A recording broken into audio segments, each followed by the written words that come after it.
Hello friends, இன்றைக்கி வந்து நம்ம KFC ஸ்டைல் சிக்கன் ஃப்ரை தான் பார்க்க போகிறோம். அதுக்கு முன்னாடி நம்ம சேனலை சப்ஸ்கிரைப் பண்ணாதுங்க. சப்ஸ்கிரைப் பண்ணிவிட்டு பெல் ஐக்கானை கிளிக் பண்ணிக்கோங்க. இப்போ நம்ம வீடியோக்குள்ளே போகலாம். ஃபஸ்ட்டு சிக்கனை நல்லா வாஷ் பண்ணி வச்சுட்டு அதில் வந்து உப்பு லைட்டாக ஆட் பண்ணணும். அது கூடவே garam masala, chicken masala, chilli powder, அது கூட வந்து 1 டேபிள் ஸ்பூன் இஞ்சி பூண்டு பேஸ்ட் ஆட் பண்ணி நல்லா பிசைஞ்சு விட்டுக்கோங்க. நம்மளுடைய மசாலா வந்து சிக்கனுக்குள்ளே நல்லா இறங்கணும். ஸோ அதுக்காக ஆஃப் அன் ஹவர் ஊற விட்டுக்கோங்க. நெக்ஸ்ட்டு வந்து பார்த்திங்கன்னா பிளேட்டில் கார்ன்ஃப்ளவர் மாவும் அது கூடவே சில்லி பவுடரும் போட்டு நல்லா மிக்ஸ் பண்ணி வச்சுக்கோங்க. நெக்ஸ்ட்டு ஒரு பவுலில் தண்ணி எடுத்து வச்சுக்கிட்டு நம்மளுடைய சிக்கனை வந்து ஃபஸ்ட்டு கார்ன்ஃப்ளவர் மாவில் போட்டு நல்லா டிப் பண்ணிடணும். நெக்ஸ்ட்டு வந்து பார்த்திங்கன்னா தண்ணியில் வந்து ஆட் பண்ணிவிட்டு திருப்பியும் வந்து கார்ன்ஃப்ளவர்லேயே போட்டு நல்லா டிப் பண்ணிவிட்டு நம்ம வந்து எண்ணெயில் போட்டு பொரிக்க வேண்டியதுதான்.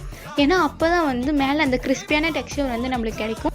போட்ட சிக்கன் நல்லா டீப் ஃப்ரை பண்ணுங்கள். அது கோல்டன் கலர் வந்த உடனே நம்ம எடுத்ததெல்லாம் பாருங்கள் எவ்வளோ சூப்பரான கிறிஸ்பியான KFC ஸ்டைல் சிக்கன் ஃப்ரை கிடச்சிருக்குன்னு பாருங்கள். செம்ம டேஸ்ட்டு. நான் டேஸ்ட் பண்ணி பார்த்தேன், செம்மையாக இருந்தது. நீங்களும் டேஸ்ட் பண்ணி பாருங்கள். நெக்ஸ்ட் வந்து சிக்கன் பகோடாவும் நம்ம ஒரு சைடு போட்டிருந்தோம் பாருங்கள்.